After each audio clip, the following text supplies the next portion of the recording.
We all know that most games based on movies are usually about as enjoyable as having dental surgery while having a cactus shoved up your bum. So do titles based on the big screen's little brother fare any better? Unfortunately not. If anything, they're even worse. So while you're sitting gawping at us on the goggle box for the next 30 minutes, just think that something you're watching right now could become a bad video game in itself. Hi, I'm Wes. And I'm Larry. And we welcome you to the top 10 worst TV licenses.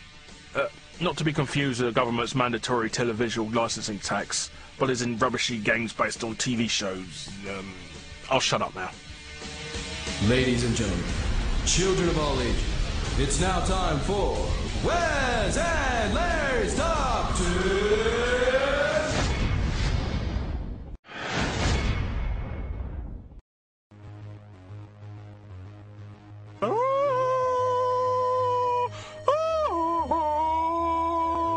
First off the bat is a title you'll be surprised to see on the list for worst TV licenses. Actually, on a video game show at all, as it's a surprisingly underused franchise for gaming. Forget David Tennant and that other one who played the psychopathic army sergeant in 28 Days Later. Doctor Who Dalek Attack takes us all the way back to the 7th Doctor, Sylvester McCoy, which kind of makes sense since this game was made in 1992. But the game also lets you play as Patrick Troughton and Tom Baker, which really doesn't make sense. Now you'd think that Doctor Who would be an awesome license for a video game, travelling through time and space and battling a huge plethora of the greatest villains in sci-fi history. But no. Admiral Software, no, we've never heard of them either, decided to wrap it around a story where Stephen Hawking, fearful... That's Davros. I don't know, I don't even watch the show. I'm telling you, it's Davros. Davros, then, fearful of humanity's technological progress, decides to invade Earth and turn it into a Dalek-making factory. As you do. And as all the hardcore Doctor Who fans will remember, it's based on that classic episode where the Doctor flew through the sewers in a flying shopping trolley, shooting bogies, and then travels to London to climb on roofs and collect copyrighted logos. Truly an all-time great. Look, he's even fighting Klingons in it. No, they're from Star Trek, not Doctor Who. I told you, I don't watch it! Look, but everyone knows they're from... Oh, hang on, you're right. Now, not only did Admiral surprise us with the fact that the Doctor now has the ability to travel into other sci-fi shows, we even learned in this game that Time Lords are also allergic to water. I bet even Russell T Davies didn't know that one. I wonder why he quit. What a complete bunch of retardis. I thought you said you didn't know anything about the show. Well, I know that Eidos have just released a new Doctor Who game. But do they finally make it into the long-awaited third-person action adventure that fans scream for? No, they made a freaking Top Trumps game out of it. Why Doctor Who has never been used so much as a video games license, or even more so when it is actually used, why it's made a complete pig's ear out of, we'll never know. But the Time Lord travels in at number 10.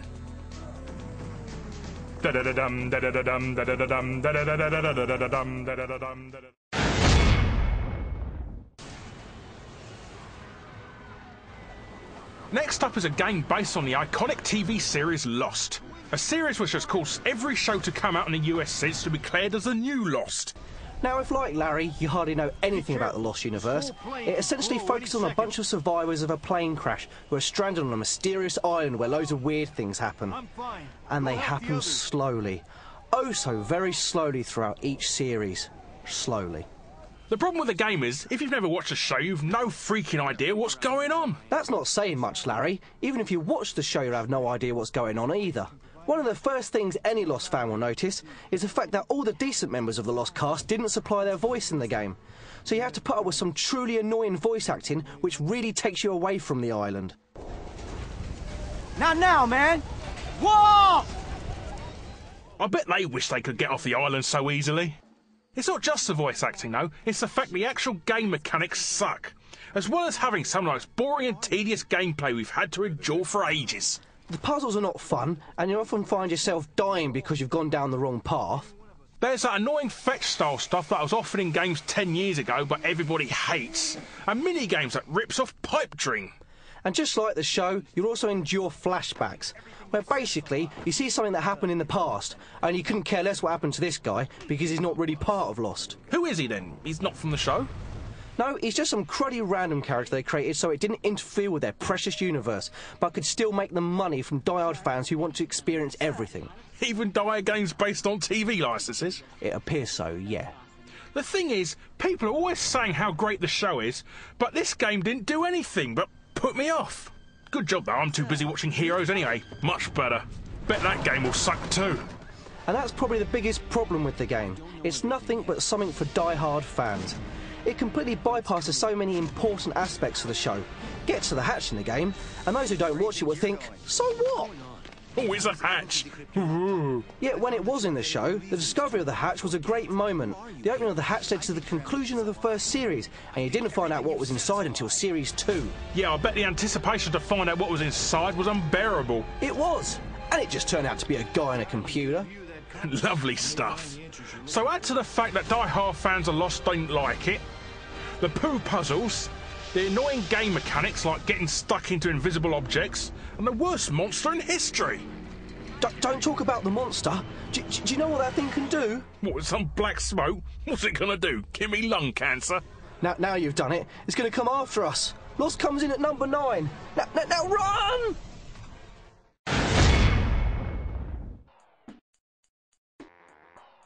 When it comes to games blatantly only created to cash in on a flavour of the month craze, you don't need to look much further than Home Improvement. Based on that hit US series, hit spelt with an S that is, Home Improvement was a desperate attempt from Absolute Entertainment. Yes, the guys who also made the crudfest that was Toys, which doesn't bode well, does it? Remember that classic episode of Home Improvement where Tim the Toolman Taylor lost his new line of power tools and had to go looking for him in other cliched theme movie sets? No, not really. But then again, no one bothered watching Home Improvement over here. I can't think why. What with the hilarious antics that often happen in the game, like Tim battling through hordes of prehistoric beasts and mummies and... You know what? This game isn't really like the show at all.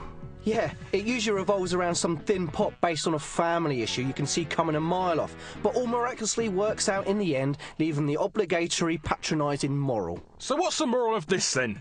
Your tools you're supposed to plug on the show are stolen, putting your job on a line where you have to go looking for them, risking your life against numerous nasties, only to find out it's your kids who stole them to prove that they loved you and wanted to be like you, who are the exact same ones constantly spraying you in the face when you die to revive you to endure more pain. So I guess the moral is then, don't trust your kids. They're only going to try and murder you to gain your affection.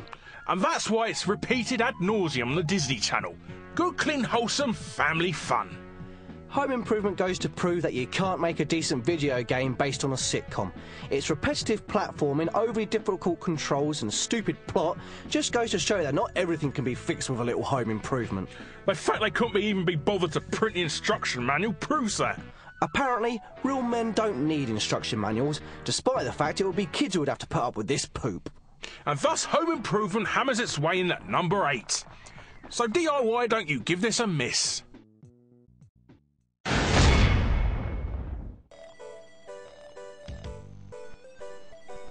Struth, darling, those pommies have made a game of our antics.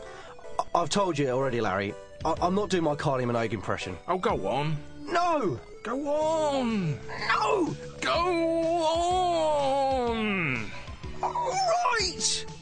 Struth, Scott. They've only got to turn it into a pile of didgeridoo. Well, that wasn't really worth waiting for, was it? That was more Brookside than Neighbours. I told you I didn't want to do it. Fair enough. Do you remember that classic episode of Neighbours where they all got together and raced around Ramsey Street on go-karts, skateboards and buggies? Anyone on the surfboard, perchance? No, Wes. Seemingly enough, a surfboard cannot traverse road all too easily. And in any case, you're far too busy avoiding stereotypical Australian obstacles like kangaroos, ostriches... Isn't that an emo? Don't you mean an emu? Yeah, that's the one. No, that's definitely an ostrich. Emus are usually blue and often have 80 celebrities' hands shoved up their bum. But it is wearing black like an emo, or at least darkish grey. Will you let me finish? Avoiding kangaroos, ostriches and other cliche things like open manholes, morons carrying valuable objects in the middle of the street, and this guy in a car who insists on backing out and driving back in again constantly.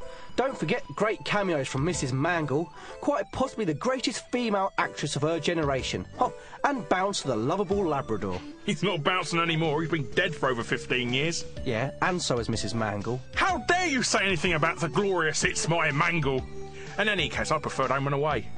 For a title that's based on the stupid idea of crossing a racing game with Paperboy, let alone based on a concept that everybody obviously knows wouldn't make a good game in the first place, Neighbours makes its way in at number 7 Ramsey Street. Closer each day, home and away. Wrong show, Larry.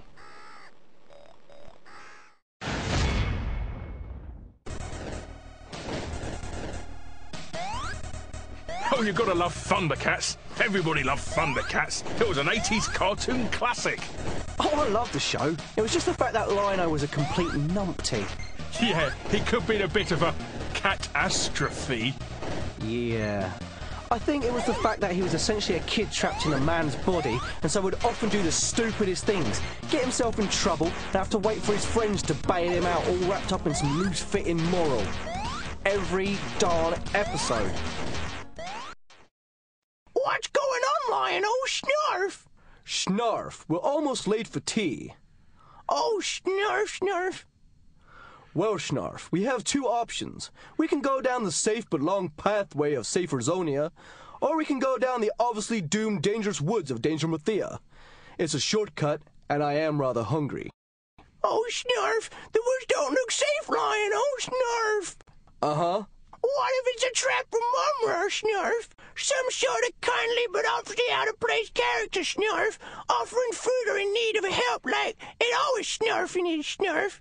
I see your point, Snarf, but I don't really care what you have to say. Thundercats are going through the dangerous, deadly woods of doom. I thought it was Dangermathea, Snarf. Whatever, stupid thing. I hate to say it, Snarf, but we're lost, and we're probably gonna die. Oh, for Snarf's sake, Snarf. Now, with such a great storyline and awesome, well-loved characters, you'd expect it to be one heck of a great video game, wouldn't you? Well, not really, considering it's on this list, Maladio. Quite. Especially when the whole game consists of you battling midgets and bats. Yeah, everyone remembers that classic episode where Lino spent the whole show going around beating up bats and midgets. Repetitively travelling across the same constantly barren levels. All rounded off in one climatic battle against Mumra in the final level. Which doesn't ever happen. The game just ends. Then again, the game's so impossibly hard, they probably couldn't be bothered to create a massive Mumra boss battle at the end of the game, as no one will be able to get that far anyway. It's one of those games where the screen's so littered with enemies, it's practically impossible not to get hit in the game. Mainly because the developer thought it was more humane to kill you off early than subject you to the boredom of later levels. So I'd personally like to thank Elite for ruining such a fond childhood memory of mine. But then again, you're developing mobile phone games now, so that's a fitting punishment for you. Thundercats are going to number 6.